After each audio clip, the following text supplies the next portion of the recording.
अपना घर सबका अपना एक सपना होता है। हर कोई चाहता है कि उसका एक अपना घर हो, जिसको सजाता है, संवारता है, उसमें रहता है पूरा परिवार। खुशहाल परिवार की कल्पना करता है ताकि उस घर जो लैंडमार्क है उसमें पूरा परिवार हंसता है, गुनगुनाता है। एक व्यक्ति जब कोई अपना मकान बनाता है तो उसे छोड़ना नहीं चाहता है, इसलिए क्योंकि उस मकान में जो ईंट होती है, जो बालू होता है, जो गिट्टी होती है, उससे उसका अटैचमेंट होता है, पानी पटाता है, एक मजदूर की तरह उस घर के सपने को साकार करता है। लेकिन बात जब सरकारी बंगले की हो, लोकतंत्र में सरकारी बंगला अपना एक महत्व रखता है। जी हाँ, बिहार की सियासत में इस वक्त चर्चा हो रही है बस एक ही नाम, राबड़ी आवास।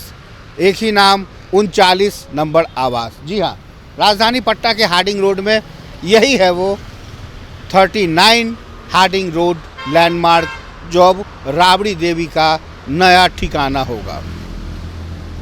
10 नंबर बंगला पिछले 20 साल से करीब करीब राबड़ी देवी के नाम से अलॉट था।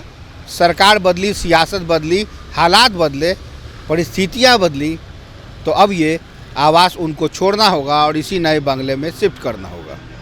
बंगला उस बंगले से कहीं बड़ा है, 3 एकड़ में फैला है, रिहायशी बंगला है, वीआईपी बंगला है, बेडरूम की संख्या उससे कहीं ज़्यादा है, शान शौकत, सुरक्षा, किचन, बाथरूम, सब कुछ हाई प्रोफाइल है। बस नाम यहाँ लगने वाला है, वो होगा राबड़ी देवी का बंगला। मगर राबड़ी देवी इस पर नाम नहीं चढ़ाना चाहती, इस बंगले पे नहीं आना चाहती। क्यों?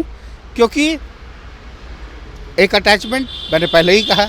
लेकिन ज़रा सोचिए कि जो कोई आम आदमी मेहनत करके खून पसीना से जब वो बंगला बनाता है, जब कोई घर बनाता है, चाहे वो करकट का ही क्यों ना हो, उसके प्रति उसका एक प्रेम होता है। मैंने पहले भी बताया कि पानी पटाना, ईंटा उठाना, ईंटा पे मजदूर की तरह बिल्कुल वो काम करता है, इसलिए उसका अटैचमेंट होता है। राबड़ी देवी का अटैचमेंट उस मकान से, बंगले से इसलिए है क्योंकि राजनीति में एक रिहायशी बंगला उनके पास है और उस बंगले में शान शौकत है। उस बंगले की एक परिभाषा है, लैंडमार्क है आरजेडी का। एक लैंडमार्क तो है ही। लालू प्रसाद यादव का पूरा परिवार करीब करीब ज़्यादातर 20 साल का सफ़र, 2 दशक तक उसी बंगले में रहता है।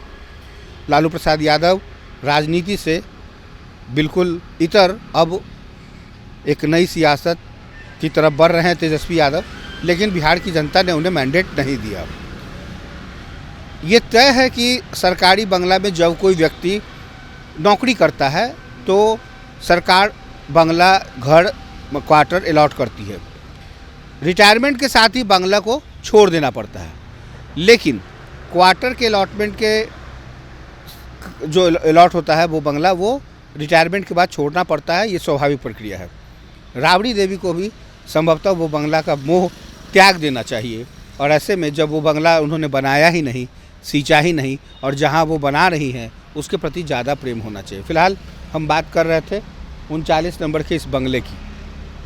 39 नंबर का बंगला हार्डिंग रोड का वीआईपी बंगला है और चारों तरफ जो आप देख रहे हैं दूर दूर तक इसका एक लंबा चौड़ा चौहद्दी है। इस चौहद्दी के चारों तरफ इस तरह से हम चाहेंगे अपने कैमरा के जरिए कि देखिए इस फूल बागान के साथ साथ किस तरीके से यहाँ समरसेबुल की भी फुल व्यवस्था है और तमाम वो पेड़ बागान लगाए गए हैं ताकि जो एक मंत्री, एक विपक्ष के तौर पे जो पद है, एक वीआईपी का जो पद होता है, एक लोकतंत्र में, लोकतंत्र में जो जिस तरह से किसी अहमियत रखता है, उसी तरीके से यहाँ सब कुछ हाईटेक तरीके से।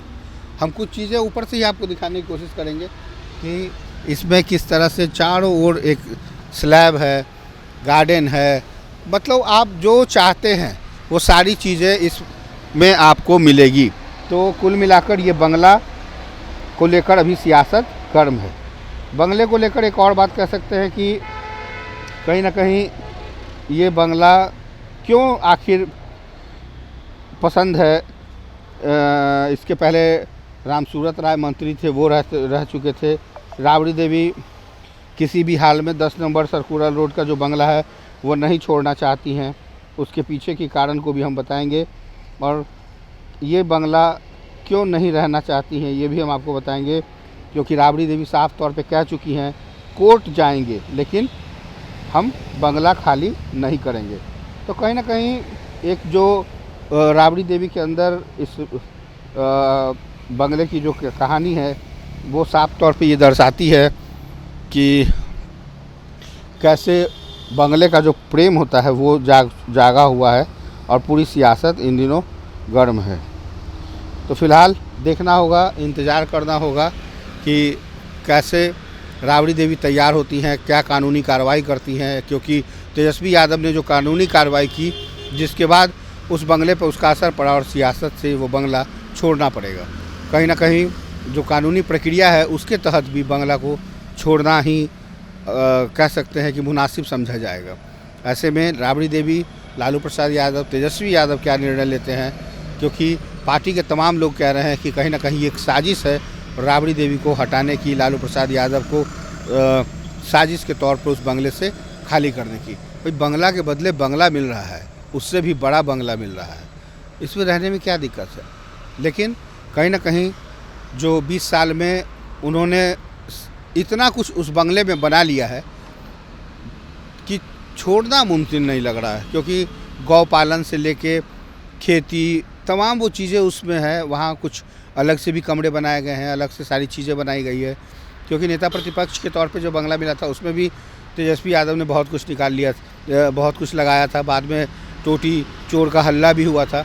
इस बंगले में भी साजिशन, जो बीजेपी प्रवक्ता हैं वो ये भी कह रहे हैं कि भाई इस बंगले को आप आके शिफ्ट कर जाइए, लेकिन उस बंगले में जो चीज़ें हैं, जो सरकार की जो संपत्ति है उसके साथ कम से कम इस बार छेड़छाड़ ना हो। तो देखना होगा कि टोटी चोर की जो साजिशन, अफवाह कह लें, हल्ला कह लें, ये ज़रूर आने वाले सियासत में देखने को मिलेगी। लेकिन फ़िलहाल ये बंगला को लेकर घमासान मचा है।